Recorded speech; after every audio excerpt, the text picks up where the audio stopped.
menjadi wajib pajak nih Kiji, yang terdaftar di Kanwil DJP Bali di wilayah kami, di wilayah Bali. Mungkin Haji punya pengalaman yang menarik atau bahkan mungkin yang sedikit menyedihkan mungkin Ci, tapi semoga saja tidak ada, bisa diceritakan mungkin di sini. Kalau sedih sih nggak ada ya. Biasanya wajib pajak itu kalau udah diundang ke kantor pajak pasti keringat dingin ya. Takut duluan ya. Haji takut nggak tadi waktu di kalau Ji sendiri memang dari awal merintis usaha tidak pernah takut sama pajak. Sepanjang kita mengikuti aturan yang benar. Nah begitu saya juga imbau kepada teman-teman pengusaha dari Bali, semua Bali khususnya jangan takut sama pajak. Ya contoh saya selalu saya silaturahmi, ya saya kenal dari zamannya Pak Ken, Pak Arif, dan Pak Wahyu, dan sekarang Pak Guru udah kenal 3 tahun lalu di Kanwil Pajak. Sampai saat ini saya happy aja sama pajak. Gitu. Baik-baik aja. Kebetulan kan rumah sama pajak udah tetangga, udah jadi saudara. Nah harapan saya kepada teman-teman pengusaha Bali jangan takut sama pajak. Apalagi peraturan yang sekarang dari Pak Presiden udah jauh lebih memudahkan untuk para pengusaha. Dan saya yakin kedepannya akan jauh lebih baik kantor pajak dimanapun berada. Terima kasih. Wah, terima kasih Haji Krisna atas testimoninya. Semoga saja apa yang Haji sampaikan bisa memicu kami, memotivasi kami untuk tetap menjadi lebih baik, memberikan pelayanan prima kepada seluruh wajib pajak. Terutama tempat Haji terdaftar di KPP Pratama dan Pasar Timur ya. Kalau Ji hampir seluruh kantor pajak udah pernah kita datengin. Oh iya benar. Ya, saya tergantung undangan aja. Ada cabang di mana-mana di seluruh Bali. Oke. Kita yang paling jarang mewakilkan adalah saya. Begitu ada undangan dikasih tahu sama Wira, Ajik ada undangan pajak, Ajik bisa datang. Kalau udah pajak kita wajib datang. Terima kasih banyak. Terima kasih. Boleh cek lah, boleh cek. Ya, boleh Cek cek. nanti Pak. Kemarin terakhir sama Pak Joko ya. Iya sama Pak Joko. Penggantinya Ibu Wiwi. Wiwi. Pak Joko juga sudah menjadi narasumber podcast kita. Oh, udah ya. Iya. Oke. Baik, kalau tentang keadaan sekarang pajak dan keadaan usaha Aji sekarang, dari sekian fasilitas insentif yang sudah disampaikan Pak Guru tadi, pasti sudah ada beberapa yang mungkin Aji manfaatkan ya Bu? Ya, setahu Ji, karena memang yang membidangi pajak adalah stafnya Ji. Saya mengucapkan terima kasih kepada Pak Kanwil dari pajak. Artinya banyak kemudahan-kemudahan yang sudah dikasih untuk perusahaan saya, terutama di masa pandemi ini boleh dibilang sudah dikasih boleh tanpa bayar lah sampai 0 rupiah di tahun ini. Apalagi saya baru dengar ini katanya dari sampai Desember. Ya terima kasih. Termasuk Krisna dari sampai Desember Pak ya? Oh Desember. Semua Desember baru buka baru mulai Pak. Ya tapi saya segera Pak. Begitu Krisna mulai bangkit kita harus utamakan pajak, gaji karyawan dan kewajiban bank itu yang paling penting. Kami memang memberikan insentif, tapi tidak mau dong memanfaatkan insentif terus-terusan ya Ji. Saya harus bisa mandiri, karena saya harus bisa bantu pemerintah. Terima kasih banyak. Saya yang harus bantu pemerintah, bukan pemerintah bantu saya. Terima kasih banyak. Terima kasih banyak. Karena memang pandemi ini memang memberi dampak bagi semuanya. Kadang kalau saya dengar testimoni juga Ji, kalau saya dengar cerita wajib pajak juga Ji Bapak. Saya bayar pajak aja deh Bu, seberapa mampu saya, ada yang kayak gitu. Kalau saya memang bisa memberi kontribusi berapa, ya udah saya bayarnya sekian aja gitu. Karena sebenarnya niat pemerintah juga untuk meliburkan, itu untuk menggerakkan sebenarnya perekonomian Bapak gitu. Tapi terima kasih banyak, saya lihat juga Aji tetap melakukan pembayaran yang seharusnya dibayar tetap. Semoga saja pengusaha-pengusaha lainnya, para wajib pajak, penonton pajak yang juga menonton podcast kita hari ini mendapatkan jiwa patriotis dari Aji Krisna, pantang menyerah dalam berusaha dan tetap mencintai negeri ini. Kalau kita berbicara pandemi, berbicara insentif, banyak yang terpukul. Hikmah, sekarang hikmahnya nih Ji. Setelah Aji melewati dari bulan Maret sampai dengan saat ini, kira-kira hikmah apa yang mungkin bisa Aji petik sebagai seorang pengusaha? Kalau saya pribadi merasa terpukulnya di waktu masa pandemi di bulan Maret sampai bulan 5. Setelah bulan 5 bahkan sampai sekarang nih hikmahnya banyak positifnya menurut saya. Saya bicara tentang di keluarga saya aja kan. Nah di keluarga saya punya anak 4. Yang tadinya anak-anak saya biasa bangun siang, yang biasanya tidak kerja, Pak. Nah di situ saya melihat anak saya di masa pandemi ini malah berhasilnya luar biasa, membuat kue bolu-bolu kitchen Nah itu yang karena dia merasa bosan di rumah, akhirnya dia mencoba lewat Google, lewat YouTube, dia membuat kue, Pak. Belajar dari awal. Dari awal dia hanya melihat di Google sama YouTube. Nah di situ dia belajar buat kue, dan di awal saya hanya ngeledek ya, kamu buat apa sih kamu?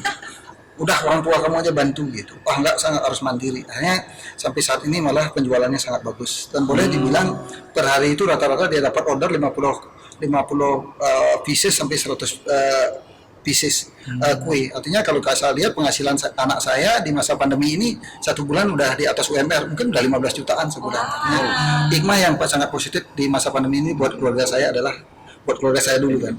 Tetapi saya lihat anak-anak milenial terutama di Bali udah banyak, Pak. Banyak yang udah punya skill, punya keterampilan di masa pandemi ini.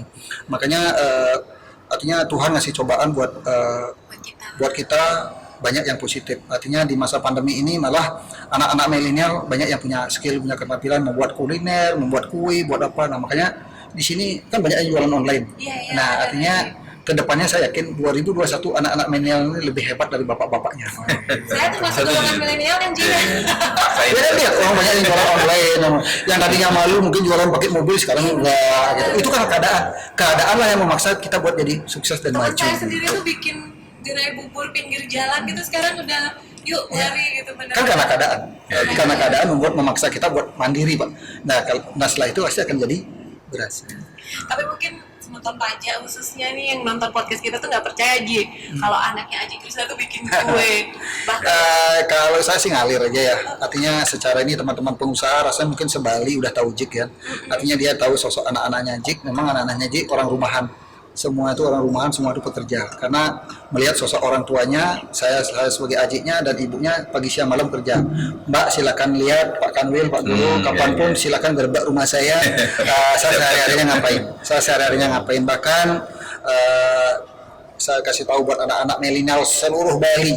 Silakan kalau kapanpun mau gerbak rumah saya, apa sih kegiatan saya dan anak-anak saya di rumah, silakan. kira-kira udah ketemu Aji lagi ngapain nih kalau di rumah? Ya saya nggak tahu, tapi yang jelas kebiasaan saya sehari-hari bersih-bersih kamar sendiri, bersihin baju sendiri, nyuci sendiri, itu udah pasti. Terus kalau istri saya kalau sebelum pandemi dia ngurus di bagian barang, tapi di masa pandemi ini pagi masak dari pagi sampai jam 11, dan satu-satunya mungkin orang aneh di Bali adalah pembantu itu makan dari masakan istri saya. Bukan pembantu yang masak, ya boleh dilihat. Nah di situ Ibu pasti enak berarti Ji. kan biasanya kan pembantu masak, pembantu yang masakin buat bosnya. Tapi kalau di sini bosnya yang masakin buat pembantunya. Mbak bisa silakan cek, Pak Kanwil bisa silakan cek. Nanti saya kita makan kali ya. Terima Saya kasih. sering dengar, kenapa aja nggak pakai supir? Karena nggak terbiasa. Saya malah nyetir sendiri, Pak. Ingin bebas. Iya, karena kan saya kemanapun pergi saya tetap pikiran saya kerja. Tiap hari itu tidak ada istilah jalan-jalan, Pak. Selalu kerja ke tempat keramaian itu saya pasti kerja. Apa sih ini kok rame? Masa saya nggak bisa buat? Artinya LTK, lihat tiru kembangkan. Ya saya menawarkan di biografinya Aji ya, lihat, tiru, kemudian kembangkan. Itu moto dalam bisnis. Ya karena kan saya cuma nanya tamatan S2, SD, SMP. Kalau dari pendidikan pengetahuan kan terbatas. Ya dengan LTK saya melihat dulu kenapa ini rame, masa saya nggak bisa niru ini. Kalau saya bisa niru bisa lebih baik, kenapa enggak?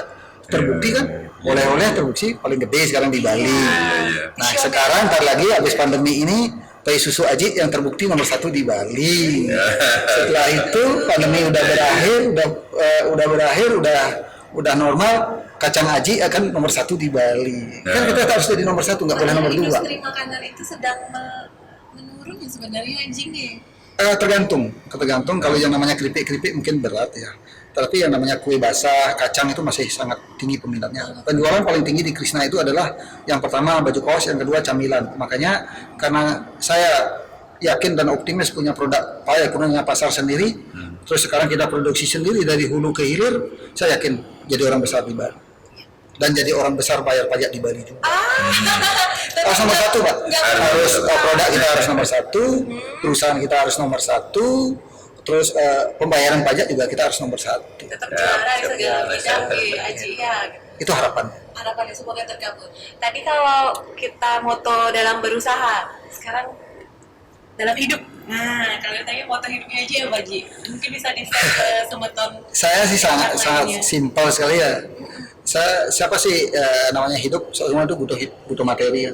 Iya. Materi bagi saya nomor 2. Yang saya ada pikirkan adalah yang saya ada cari adalah bagaimana saya buat mensejarahkan masyarakat Bali ini ke depannya. Bagaimana saya bisa membuat sesuatu biar anak-anak milenial ini menjadi, apalagi di masa pandemi ini akan banyak pengangguran. Saya akan membuat bagaimana saya menghidupkan para petani dulu. Makanya saya mulai bertani. Tujuannya bagaimana nanti dari hasil pertanian itu kita akan ke depannya kita akan membuat namanya toko sembako. Nah, paling tidak untuk membantu, intinya gini. Saya bisa membantu masyarakat Bali ke depannya gitu. Apa yang enggak tahu apa nanti kan. Semoga niat baik Aji memang didengar oleh Yang Kuasa, Amin, dan dimudahkan jalannya sehingga bisa mencapai apa yang Aji harapkan. Ngalir aja lah. Alir aja, Ji. Biarkan masyarakat yang menilai, biarkan Tuhan yang ngasih hukuman. Kalau yang saya salah ya saya minta maaf, kalau tolong diluruskan gitu. Nah, berarti tadi materi itu nomor 2. Nomor 1-nya adalah bermanfaat bagi Bermanfaat buat masyarakat. masyarakat Bali. Masyarakat Ya Mbak Bali. bisa lihat, saya nggak pernah berhitung materi, dan bahkan sampai saat ini kalau misalnya ada sesuatu yang orang susah ya udah itu utamakan dulu. Makanya saya lebih utamakan sekarang karyawan dulu. Iya, kita kan di luar udah sering. Sekarang kan orang dalam kita yang utamakan. Ya utamakan keluarga, karyawan, baru ke luar. Kalau yang tertarik melihat apa kegiatan Aji mungkin selama pandemi bisa langsung menuju channel YouTube Aji ya. Iya. Iya, benar ya. Namanya apa Aji? Saya juga nggak tahu nama channel YouTube-nya apa, Krisna Oleh Bali ya. Nah memang di sini ya kontennya ya kecil, penontonnya kecil. Nah karena yang kita buat tuh memang natural. Ya, inginnya Natural kan- itu buat motivasi buat masyarakat. Saya ingin memang kegiatan kita sosial. Kalau memang konten kita mau naik, buat aja settingan. Ya, tapi saya bukan tipe seorang seperti itu. Saya biarkan aja ngalir seperti itu. Nanti teman-teman Semeton Kecans itu akan melihat berbagai usaha, kegiatan yang sudah Aji lakukan, dan banyak konten itu yang sangat mengharukan kalau menurut saya Ji. Semoga saja Aji selalu diberikan kesehatan sehingga bisa meneruskan semua apa yang sudah Aji rencanakan dan menjadikannya nyata gitu Bapak ya. Terakhir mungkin dari Bapak, apa yang bisa Bapak beri pesan-kesan mungkin kepada Aji atau wajib pajak pada umumnya? Oh, baik, saya kira gini, dengan adanya fasilitas tadi kami harapkan masyarakat wajib pajak khususnya yang sedang melaksanakan kegiatan ekonomi ini masih bisa bertahan pada situasi pandemi seperti sekarang ini. Ya. Jadi juga disampaikan bahwa mudah-mudahan tahun depan kondisi menjadi lebih baik dan itu bisa kemudian segera kembali beraktivitas supaya tadi pajaknya juga bisa dibayar kembali kalau memang sudah ada penghasilan, karena pajak itu tergantung dari penghasilan. Saya kira itu saja Mas. Kalau dari Aji sendiri sekarang, pesan pembangkit semangat, gitu. Apa yang bisa Aji sampaikan untuk seluruh pemuda Bali, pengusaha Bali, pembangkit semangat dari Aji Krisna? Ya saya selalu sampaikan kepada anak-anak milenial kan, terutama anak-anak milenial Bali, kita tetap harus bangkit, semangat, sabar. Dan yang paling penting adalah kerja keras dan emosional dikontrol, itu sih paling penting. Karena kalau tidak semangat, ya pasti diam aja kan. Nah, makanya di sini harus yang pertama adalah kerja keras, kemauan sih paling penting. Yang terakhir emosional dikontrol. Itu apa maksudnya Ji? Kontrol emosi Ji? Karena kalau kita tidak bisa kontrol emosi, apapun kebijakan yang kita lakukan tidak akan bisa selesai dengan harmonis. Tidak akan kebijakan-kebijakan kita nggak akan